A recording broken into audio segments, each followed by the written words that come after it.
નમસ્કાર મિત્રો, આજે આપણે આવી ગયા છીએ શ્રી શામળાજી મંદિરે, જ્યાં કૃષ્ણ ભગવાનના આજે આપણે દર્શન કરીશું।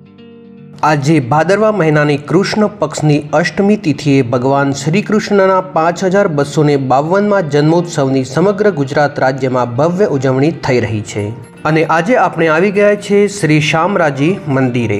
ગુજરાતના અરવલ્લી જિલ્લાની ઈશાન દિશામાં અરવલ્લીની ગિરિમાળામાં મેશ્વો નદીના કાંઠે ભરપૂર વનરાજીની સંતૃપ્ત એવી રમણીય તીર્થ શામળાજી આવેલું છે।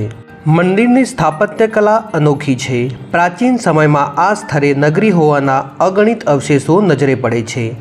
આ મંદિર કોણે બંધાવ્યું તેનો ઇતિહાસ ઉપલબ્ધ નથી, પરંતુ 1500 વર્ષ પહેલાં આ નગરી અસ્તિત્વમાં હોવાનું માનવામાં આવે છે।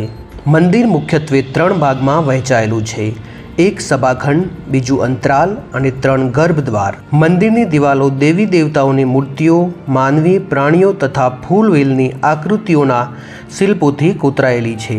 આ શિલ્પ શ્રેણીઓમાં મહાભારત અને રામાયણના પ્રસંગો, ઇન્દ્ર, અત્રિ, વરુણ, શિવ, ગણેશ ઉપરાંત સરસ્વતી, ચંદ્રાણી વગેરેની મૂર્તિઓ જોવા મળશે।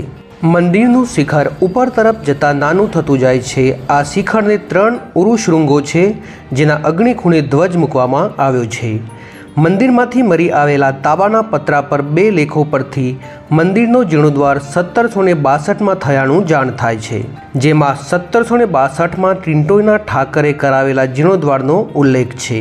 આ બંને શિલાલેખોમાં મંદિર દેવનું નામ ગદાધર લખાયેલું છે, જે વિષ્ણુ, કૃષ્ણ અને શામળાજીનું મિશ્ર નામ છે।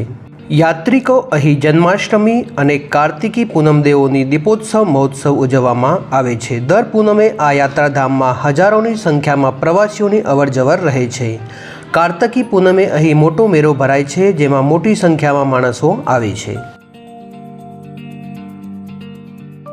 વિડીયો પસંદ આવે તો વિડીયોને લાઇક અને ચેનલને સબસ્ક્રાઇબ કરવાનું ન ભૂલશો।